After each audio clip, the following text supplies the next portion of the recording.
resistência, né, à meloidose incógnita e meloidose paranaense. E as fontes de resistência que ainda têm sido estudadas estão aqui, mas visando, né, o estudo justamente de genes de resistência. Bom, sempre a resistência dos nematóides deve estar ligada a um sistema radicular bem desenvolvido. Além da planta ser resistente, ela deve ter um sistema radicular bem desenvolvido.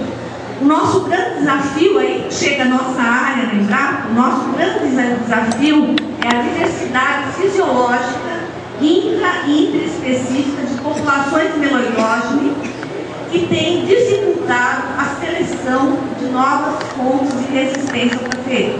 Então é nessa linha de pesquisa que a gente vem atuando no consórcio de café durante esses últimos anos. Então são as nossas perguntas. Como é possível classificar rapidamente, corretamente as espécies de meloidose de cafeiro? É possível, é. Inclusive a gente pode até hoje caracterizar variantes dentro das populações. Qual a variabilidade que ocorre dentro das espécies? Existe muita variabilidade. Existem raças ou biótipos que quebram a resistência? Sim. É possível identificá-los? Muitas vezes, sim. Então, esse é um projeto que nós desenvolvemos na Embrapa nos últimos anos, que foi financiado pela Embrapa Café e pelo CNPq, e tivemos a participação nesse projeto, nesse MAC 2, do IAC e do IAPAR. Na verdade, hoje nós temos cerca de 17 espécies detectadas no cafeiro. Entre as 90 espécies descritas, 17 estão no cafeiro em várias regiões do mundo, África, Américas, Brasil, etc. A caracterização das espécies ainda é baseada na morfologia clássica, mas eu vou mostrar para vocês que essa morfologia clássica, usando fêmeas, machos e juvenis, é extremamente complexa. Os fenótipos e enzimas são extremamente interessantes para a caracterização das espécies. Nós temos padrões para 10 espécies de cafeeira. Vejam, são 17 detectados, nós temos padrões de enzima para 10. Então podemos classificar perfeitamente.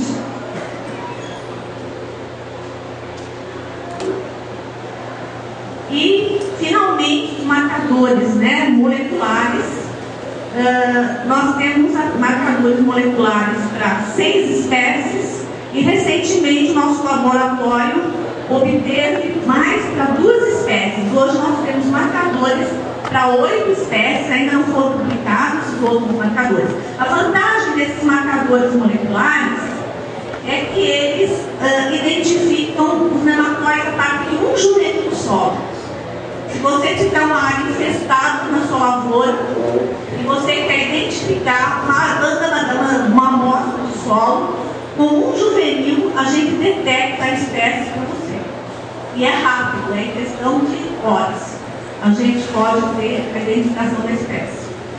A variabilidade intraespecífica, até o momento, foi pouco estudada. Nós estudamos para 2 espécies, no futuro vamos estudar para paranaenses, mas é algo muito importante também de ser estudado. A gente esquece do nematóide muitas vezes, o produtor pensa só no cultivar de café, nos problemas, mas a variabilidade é muito importante e os melhoristas sabem disso como ninguém, né? Bom, esses são os objetivos do trabalho. Eu vou ser mais rápida. Bom, nós trabalhamos no Senagem com uma coleção de nematóides criopreservados. Nós temos hoje mais de 180 isolados, purificados e criopreservados nessa coleção. É indispensável trabalhar com a variabilidade do nematóide se você não tiver uma coleção deles bem estabelecida. E essa coleção, ela é a única que existe hoje no Brasil. Nós temos coleções nos Estados Unidos, na Europa, mas no Brasil é a única coleção que existe lá na Embrapa Recursos Genéticos e Biotecnologia.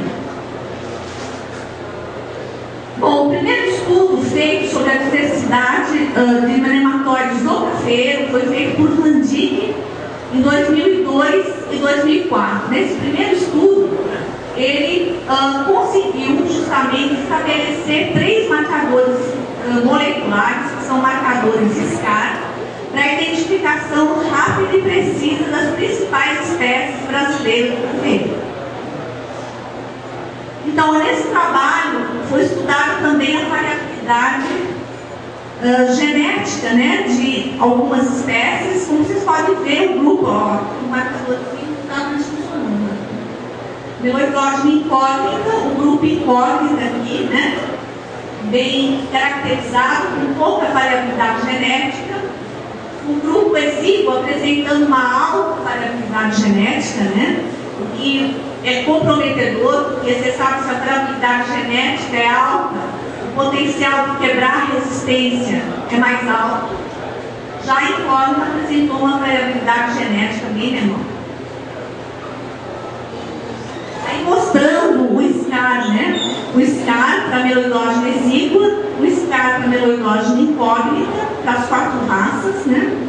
E para paranaenses, para as diferentes populações paranaenses.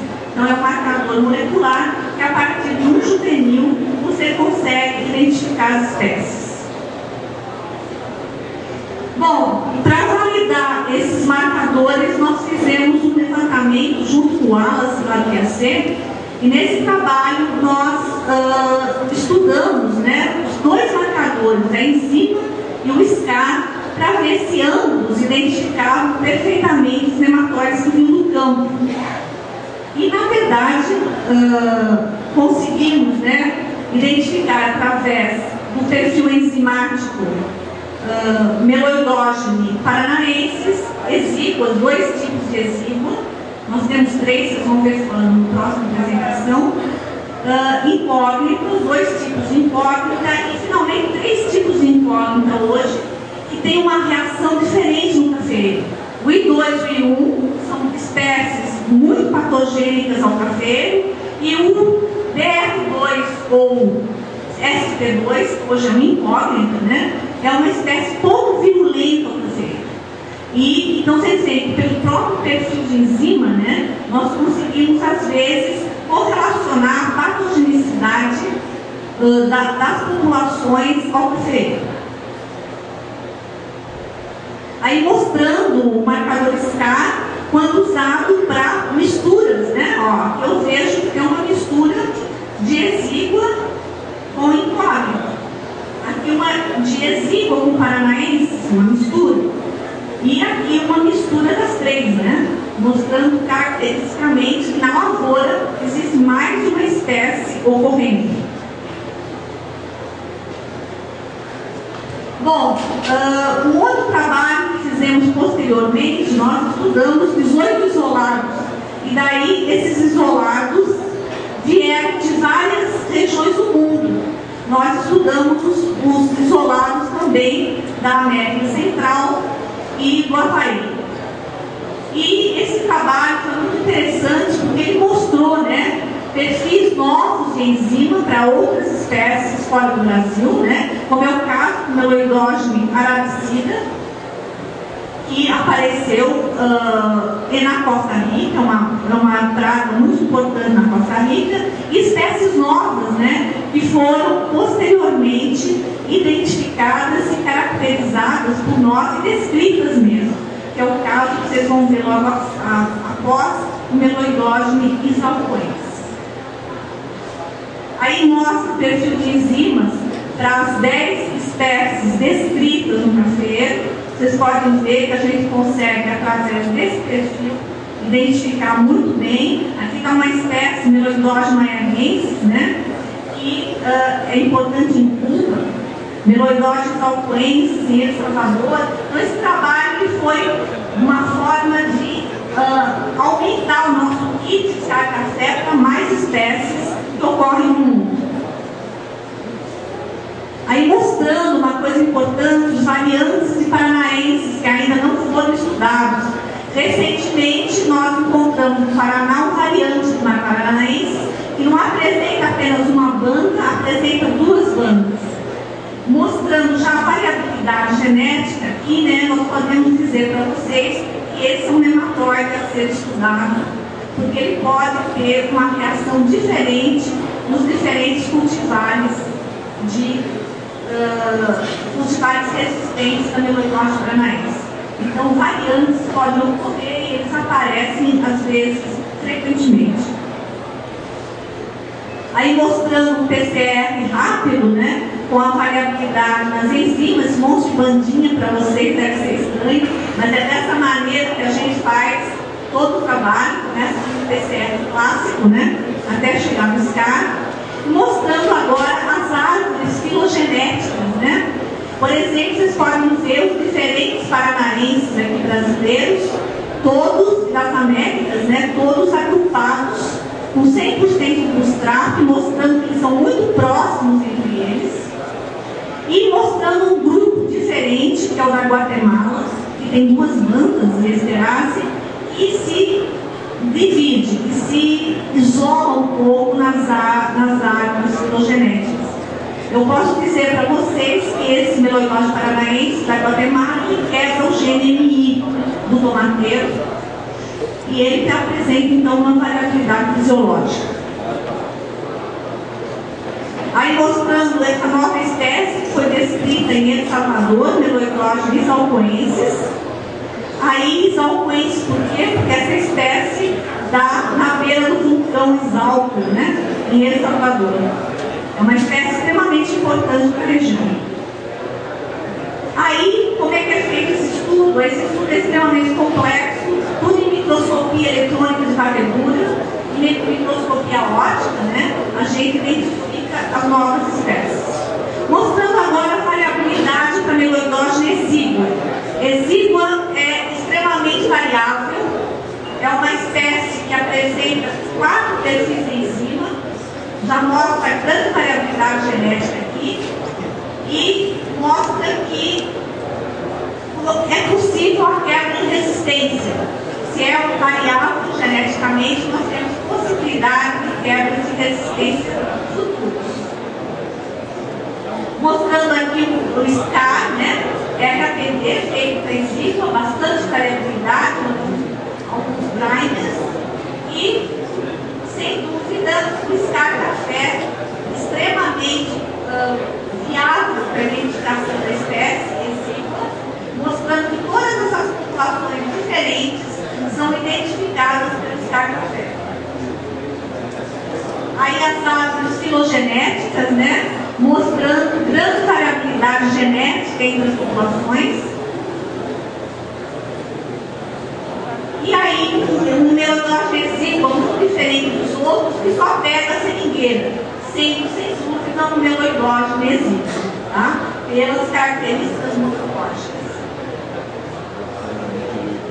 Bom, nós estudamos também a diversidade de meloidose incórnica. E os estudos, né, foram financiados pelo consórcio café.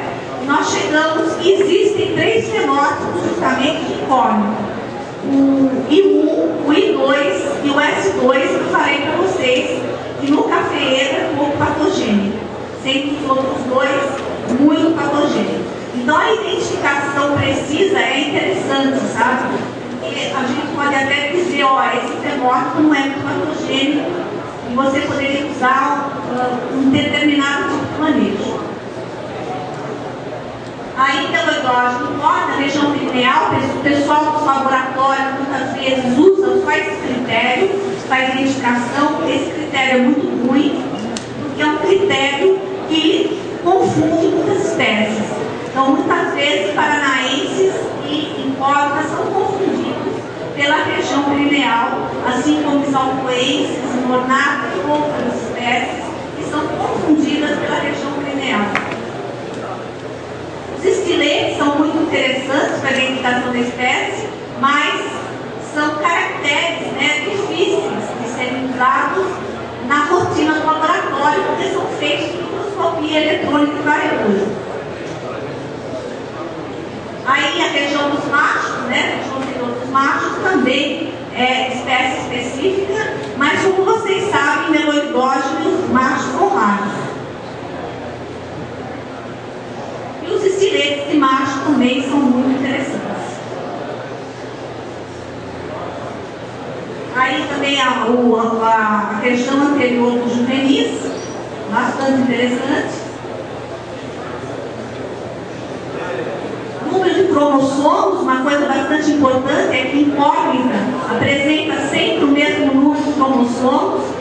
que é extremamente interessante, mostrando pouca variabilidade genética.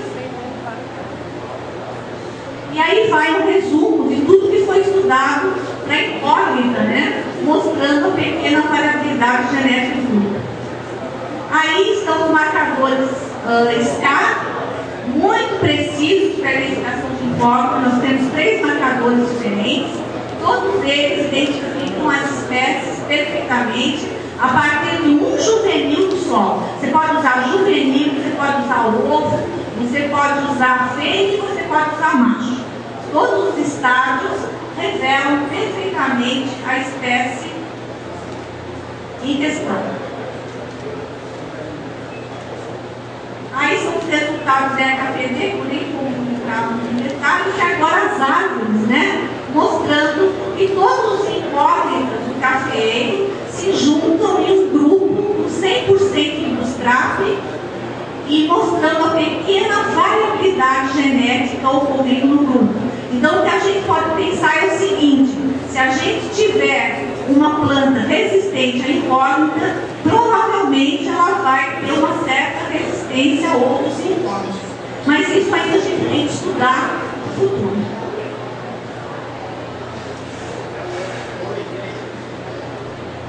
Bom, na verdade, as conclusões mostram, né, que existe pouca variabilidade em melodógena incógnita. Embora, né, o pessoal diga que tem 4 raças de incógnita que ocorrem no café.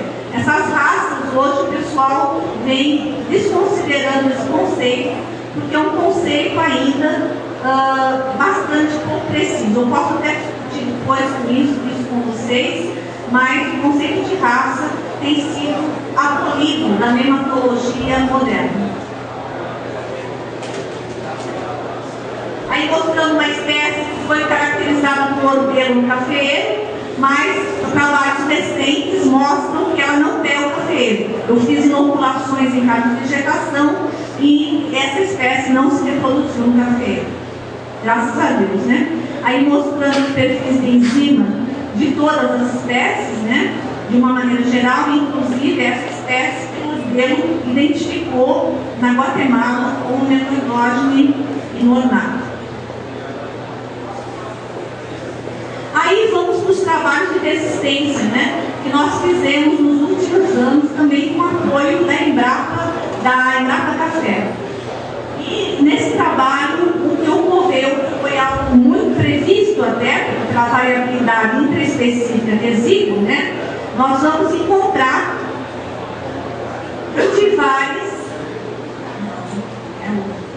cultivares que quebraram, que o nematóide quebrou a resistência, como é o caso do Emizigua de Bom Jesus de Itabapuana, Rio de Janeiro, que quebra a resistência do Iapar 59 e quebrou também a resistência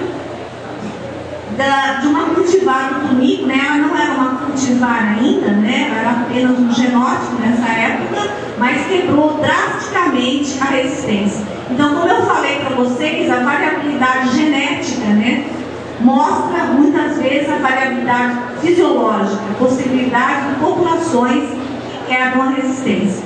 O que aconteceu com os incógnitos é mostrar que esse incógnita, que foi o S2, né, a banda S2, aquele tipo de população, foi pouco patogênico ao cafeeiro de uma maneira geral. Os outros incógnitas bastante patogênicos. Aí mostrando um outro estudo que nós fizemos dos Conilon, esse trabalho revelou muita resistência em qualquer canefa da Conilon, e nós podemos destacar para Meloidogene paranaensis alguns, como 6V, 7V e sobretudo o clone 14, né? Que vocês vão ver que foi praticamente muito resistente, né? A Meloidogene paranaensis, a Meloidogene incógnita, raça 1 e raça 3, olha aqui, resistência total, e também a Meloidogene exígua, avilente e virulente. Então, finalmente, nós temos um clone que é resistente a tudo. Graças a Deus, o trabalho, mas nós temos um clone que deve ter vários genes de resistência, e esse clone já está sendo estudado pela Incapé, a nível de campo, como porta-enxerto para outras cultivares e variedades de café. É a primeira resistência múltipla, né, feita para um cultivar de coffea canephora, múltipla mesmo, porque nós pegamos nematóides fisiologicamente muito diferentes para testar nesse ensaio. Os testes foram refeitos esse ano para outras populações e a resistência se confirmou. Então está sendo estudado o pessoal da Incapé em porta-enxerto.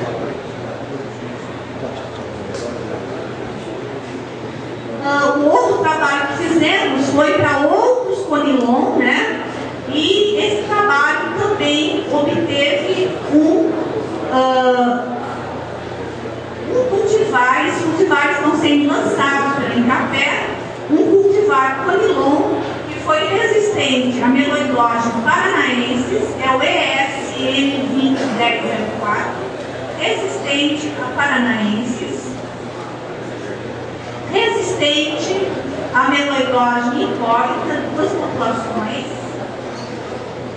e resistente ao Enesíqua virulento a virulento. Agora, em coffea canephora, né, nesses conilon, a resistência à exíqua é muito grande, é total. Vocês podem ver, só tivemos um cultivar suscetível a meloidógeno exíqua virulento e a virulento num ranking de xenótipos estudados. Outros todos foram resistentes a meloidógeno exíqua, altamente resistentes. Bom, esse é o último trabalho que eu vou mostrar para vocês, que foi o trabalho que nós fizemos em conjunto com o Iapar, numa área altamente infestada com meloidógeno paranaense, duas áreas, né? Uma área arenosa e uma área argilosa, feita no norte do Paraná. Nós testamos rotação de culturas, resistência genética e controle biológico. O controle biológico foi feito com uma bactéria que tinha sido estudado em condições de caso de vegetação e tinha dado mais de 80% de controle em caso de vegetação. Vamos ver o que aconteceu no campo, né? Bom, o que foi feito nesse ensaio? Foi retirado 50% dos cafés infestados. E aí foi feita uma sucessão de culturas com aveia preta, amendoim, mucuna cinza, durante 18 meses. Nossa sucessão de culturas ficou 18 meses em metade da área dos cafés. Após 18 meses, foram retiradas aos outros 50% de cafeeiros e não foram submetidos, a área não foi submetida à sucessão de culturas. Foi usado o controle biológico, justamente essa Pasteuria penetras, meia grama de pós de raiz, 10 por 8 endócitos por copo. E o ensaio foi também, nós usamos cultivares com resistência moderada, que foi o Icatu, né? Que foi nos cedido pelo IAC. E o Iapar 59 foi usado como suscetível, porque esse trata de meloidógeno paranaense. Aí mostra o ensaio, veja, o ensaio nosso foi um ensaio fatorial, certo? Fatorial, usando todos os tratamentos em conjunto. Então, A, café resistente, B, café suscetível, C, inoculado com a bactéria, D, não inoculado com a bactéria, E, com manejo de solo e F, sem manejo de solo. Bom, quais foram as conclusões? Isso é muito interessante porque as conclusões não foram de acordo com o que a gente esperava. Bom, primeira coisa, a sucessão de culturas com aveia preta, amendoim, mucuna cinza durante 18 meses foi efetiva no controle do meloidógeno paranaensis. Em solo argiloso, controlou 97% em solo argiloso. E em solo arenoso, controlou 75%. Então, você veja que ela foi menos eficiente. Por quê? Porque no solo arenoso, ficou bem, os adubos orgânicos não se tão bem como no solo argiloso. Então, aqui no solo arenoso, né, houve um desenvolvimento menor e, sem dúvida, um controle menor. Bom, embora tenha ocorrido segregação na cultivar de catu, os melhores resultados no manejo devem-se à resistência parcial dessa cultivar. Sem dúvida, a resistência é a melhor saída. A sucessão de culturas não hospedeiras realizadas antes dos plantios dos cafés e integrada com a cultivar parcialmente resistente catu foi o método mais eficiente de controle do meloidógeno paranaense em solo argiloso, em condições de campo durante os primeiros 4 anos. Então, a sucessão, junto com a resistência, foi o melhor tratamento durante os primeiros 4 anos. No 5º ano, o efeito da sucessão de culturas não hospedeiras realizadas antes do plantio foi diminuindo com o tempo, tem praticamente desaparecido no 5º ano. Isso aqui mostra que o meloidógeno paranaense ele volta e ataca o café depois da rotação feita no início dos 18 meses. Bom, a bactéria afetada, ela praticamente desapareceu da área nos primeiros anos, ainda apareceu e desapareceu completamente após 5 anos sem ter nenhum efeito sobre o controle do meloidógeno paranaense. Bom, nós temos desafios, né? Os desafios da continuação do nosso projeto. E nesse desafio é estudar a variabilidade paranaense, que não foi estudada, tentar correlacionar a variabilidade genética com a patogenicidade e influência, estudar a patogenicidade de várias populações de meloidógeno em diferentes acessos café, estudar a eficiência de variedades resistentes usadas no sorte cheio de produtos cultivares comerciais. Essa é a equipe que participou do trabalho, vários bolsistas do consórcio café. Eu gostaria de agradecer ao consórcio café pelo financiamento do projeto e, sobretudo, pelo pagamento dos bolsistas, que essa área de nematologia ela é extremamente trabalhosa e precisa de muita gente, senão a gente não avança. E muito obrigada. E se vocês tiverem alguma dúvida durante os debates, eu poderei responder.